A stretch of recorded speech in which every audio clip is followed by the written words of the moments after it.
প্রিয় স্টুডেন্ট ভাই ও বোনেরা, আসসালামু আলাইকুম।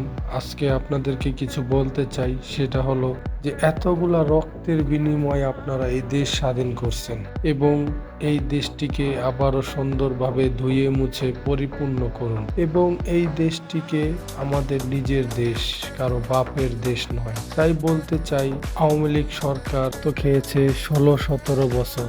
এখন আমরা এরকম একটি সরকার গঠন করতে চাই যেটা আপনাদের 9 দফা দাবি নিয়েও রাখবে এবং সাধারণ মানুষের জন্য কল্যাণ হবে।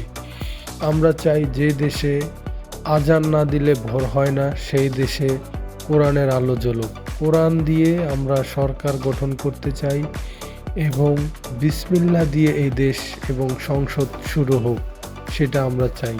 তো আশা করি আপনারা স্টুডেন্ট যারা আছেন তারাও এটা মেনে নেবেন।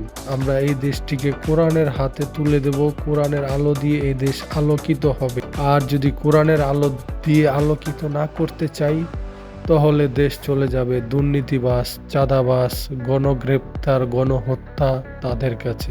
এরকম সরকার আমরা চাই না। তো গণগ্রেপ্তার, গণহত্যা যারা করছে তাদের বিচার একদিন অবশ্যই হবে।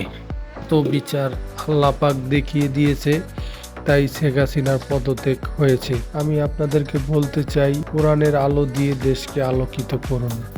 এবং মিজানুর রহমান আজারি আছে, ভালো শিক্ষিত, এবং মাওলানা মামুনুল হক আছে, এবং আছে চরমনায়ের পিসা হুজুর। তাদের হাতে তাদের মতো একজন নেতা যদি এই দেশে আসে, আশা করি দুর্নীতি হবে না, আর আপনাদের স্বাধীনতাও কেউ কেড়ে নিতে পারবে না। আপনারা যে রক্তের বিনিময়ে দেশকে স্বাধীন করছেন, সেই রক্তর নাম শহীদ মিনারের পাতায়, ইতিহাসের খাতায় লেখা থাকবে ইনশাল্লাহ। তো আরও কিছু বলতে চাই, আমরা বিএনপিকেও ভালোবাসি।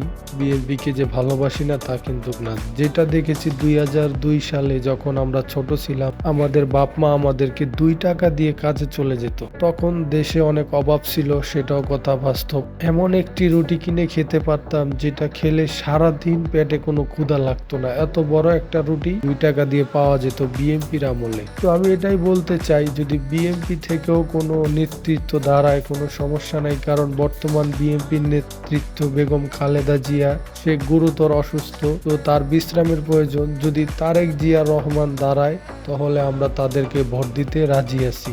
আর যদি সেটা না করেন, তাহলে ইসলামের আলো থেকে আমরা দেশকে আলোকিত করতে চাই। এই দেশকে সোনার বাংলা, আমি তোমায় ভালোবাসি, কোরআনের আলো দিয়ে আলোকিত করতে চাই। আর কোনো দুর্নীতিবাজ, চাঁদাবাজের হাতে এই দেশকে যেহেতু আমরা না দিই, আর রক্ত যেতে এই দেশের জন্য আর না দেওয়া লাগে। স্বাধীন দেশ স্বাধীন থাকতে, স্বাধীনভাবে রাখতে সবার সাহায্য। এবং ভিডিওটা সবাই শেয়ার করবেন, চ্যানেলটাকে সাবস্ক্রাইব করে বেল বাটনটি অন করে দিবেন এবং লাইক দিবেন, এবং এই ভিডিওটা বন্ধুদের মাঝে প্রচার করবেন, কারণ সবাই সতর্কিত হওয়ার দরকার আছে। ভোট আমাদের, এই দেশ আমাদের, কারো বাপের দেশ নয়। সবাই ভালো থাকবেন, সুস্থ থাকবেন। আল্লাহ।